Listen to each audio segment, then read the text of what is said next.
The question I would have for y'all though is, like the way, like everybody who plays a sport ain't tough, right? Like you know cats that are athletic, cats that are talented, and their job was to go play the sport. And then there were other people who had a different sort of grind and a way they approached it. Both of you guys, being guys that kept it real on the court, right? That played physically, played the game with skill, with technique, but also seemed like y'all were always ready to be whatever you had to be to help a team win. And now you move into this other realm of life, this other part of media where people expect you to be buttoned up. People expect you to speak a certain way, act a certain way, sort of retreat into yourselves. How have you maintained the exact people you were growing up and now flipped it into the second career? I mean, I just think what has allowed us to have success post NBA is just authenticity. I think, what you see is what you get with us. Never perfect, but always real.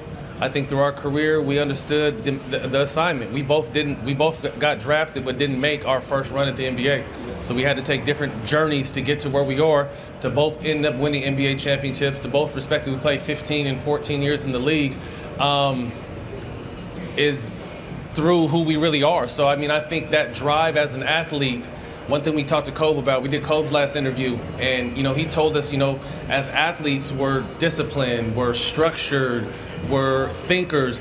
All those things transfer over to business. Yeah. And I think, everyone handles those qualities different, but as long as you stay true to yourself and transfer and put the work in, because a lot of people think, oh man, I can do a podcast. Shit ain't easy. Yeah. Like they said, we're on flights every single week, tracking people down, doing our homework for our other shows, being fathers, being businessmen, being partners. There's a lot of stuff that goes into this. So we treat this as if this is our next act. Although we're not physically on the field or the court, this is our next act, and we treat it as if we are still on the field or the court. And I just think I've always had the attitude of I appreciate everything. So my attitude in the game was I got to prove myself constantly. I wasn't Kobe, I wasn't none of them, but I was a player that competed with everybody. So I always played with a passion and played the game like I appreciate it. So coming into this space, I tell my team, I tell him every day, bro, I appreciate you. Because there's so many people that, especially retired athletes that don't have nothing going on, don't get the opportunities that we get in after sports.